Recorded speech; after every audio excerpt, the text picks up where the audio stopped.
good time to be with us right now because we are making one of our favorite things for the Christmas season, and that is hot cocoa. And we're going to do two different versions. One, Marc's Mexican hot cocoa, or coco caliente, and then we're going to do the low carb, of course, because you know me, I always have to do something low carb keto version of a hot cocoa so that you can partake in the holidays as well, but still keep your carb counts low. So Marc is going to start because we always do beauty second in this house. So he's going to go first and show us how to make the Mexican hot cocoa. Hey guys, so today we're going to be making Mexican style hot chocolate. Now for this one we are using Abuelita, Nestle Abuelita hot chocolate. Now if you're Mexican like me, you grew up with Mexican? Chocolate Abuelita.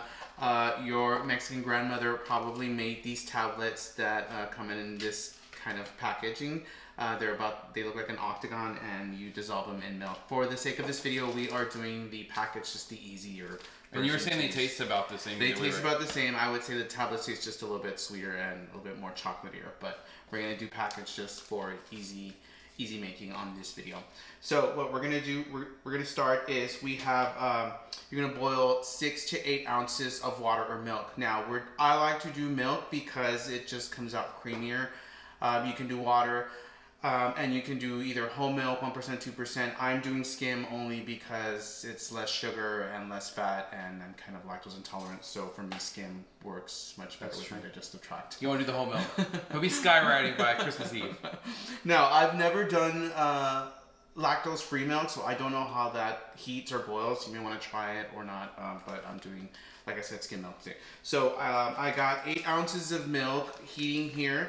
I'm going to open my package here and just drop in the powder. All right. We're just going to mix that all in here. I got a nice... Just like Nestle Abuelita used to make. Now, if you were doing the tablets, it worked the same way. You just kind of just... They're just more like a slow dissolve. Right? Yeah, it's like a slow dissolve, and you just kind of whisk this... You feel like you've earned it. Away. So you start smelling, it smells great, guys. Now you can use Swiss Miss, you can use Ghirardelli, you can use whatever it is that you like. I prefer this brand because this is what I grew up with. I love the flavors. It's nostalgic for me. It reminds me of home and when my grandma used to make it. So that's why I picked this particular brand. So here we are. We got the consistency we need on our hot chocolate. Now, like David said, we got a surprise for these. Oh yeah, we have a surprising. I don't think I mentioned that actually. Yeah. So here's one thing we're gonna do, but we're gonna also do it kind of a fancier way. Marc's gonna show you, so that if you were having a party or having people over, or you just really want to show off, like you went to a lot of trouble, this is how you would do that. Or if you just like it, it's a great method. All right. So what we're gonna do is we're gonna rim our glass with candy cane. All right. So here we have some water in a shallow dish of water in a dish, and so we're just gonna dip the rim of the glass into the water, and then here we have some crushed candy cane that David spent all afternoon crushing like a madman with his mallet. That's right. And so honestly, I've just found that's the easiest way to do it. You could use a food processor or something, but these candy canes are so delicate that if you take like a Ziploc bag, something like that, maybe some wax paper, wrap around it, and just use your mallet lightly, it's just gonna crush them right, easy. And it doesn't have to be perfect, just as long as you get most of it on there. This one didn't come out as good as I want it, but it'll work. Yeah, it really gives it that festive touch when you do it that way. It really does. So there you go.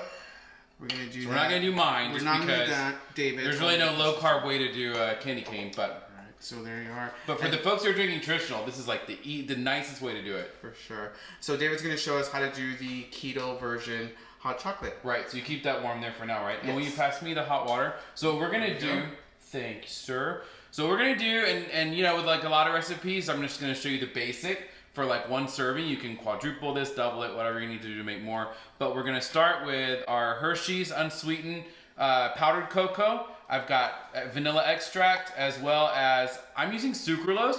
You could use any sweetener you want, but the sucralose is super sweet. I start out with 2 drops, add more if you need it. That's kind of a personal taste situation. And then our hot water. So we're gonna go ahead and pour about 8 ounces.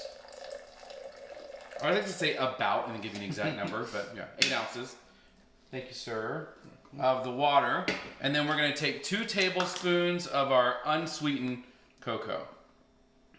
1, And it's the secret ingredient that we're most excited about that we'll show you here in just a few.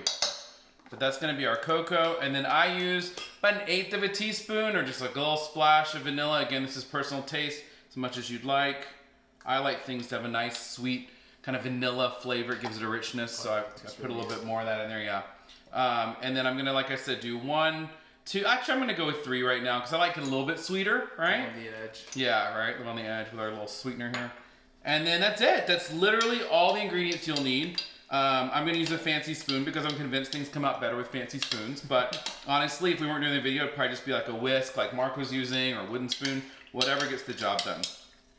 So I'm gonna go ahead and let you go ahead and put yours in the glass. So I'm gonna pour in my hot chocolate into the glass here, very, very carefully. Shaking like Katharine Hepburn on a helicopter. And you can see Marc's is a little bit lighter because of the milk and the type of cocoa, the Abuelita. This one is more of a kind of a mud color, so it's your kind of more traditional. But you'll notice Marc left a little space in the top. And why is that, Marc? Because we're going to add our surprise ingredient. And what is the surprise ingredient, Marc? Dun, dun, dun. Alcohol! Our favorite ingredient of any food. So we are going to add some vodka. Now, around this time of year, they usually have the Smirnoff peppermint vodka. It comes in a commemorative candy cane looking bottle. This year, for some reason, probably due to COVID, there wasn't any available, but anywhere. They did have this. We went to all of our usual liquor stores, every single one of them. They did not have it. So we found this Smirnoff festive bottle. Looks like an ornament. Still works the same.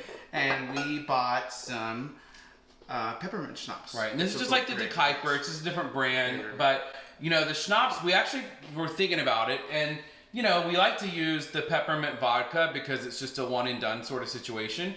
But this actually ended up being better because if you have guests or if you're serving to people who might not want the heavy vodka, they just want more of a light, you know, kind of alcohol, we would go with just the schnapps, right? Or just the vodka if they don't like peppermint. They don't like peppermint, for sure. So, or both if you're drunk like us. Yeah, definitely. So for this, we are going to add, I like to add 1 shot of vodka. Now, if you had the peppermint vodka, that's perfect. 1 shot would go great. A little goes a long way. So what I'm going to do is just going to pour it in there. And then I'm going to pour 1 for David here. Okay. There you go. And then for the peppermint schnapps, I like to add just a splash, maybe like a 1/4 shot. There you go. Not too much. I only like it to give it a little bit of flavor. Yeah, a little goes a long way with the schnapps. Yeah. It can get pretty minty pretty quick. And so I will mix it up with our mix it up with that fancy spoon. Now we're gonna top this off with some whipped cream here. There you go. All right. Looks great. So good. Everything's for whipped cream. It is. And then for garnish, we have some nice little candy canes here that we're just gonna add. Just like that. There you go. And there you go, guys. We have that's how it's done. Marc hot chocolate for this wonderful winter season. And people think you spent forever on it, and really you didn't. They taste great. So cheers. Cheers. Test it out and see. Very, very good. Awesome. Subscribe, like, comment, let us know what you think. And we will see you soon, guys. Yeah, Merry Christmas. Holidays. Thanks Merry for watching, Christmas. everyone. Thanks for watching. Bye. Bye.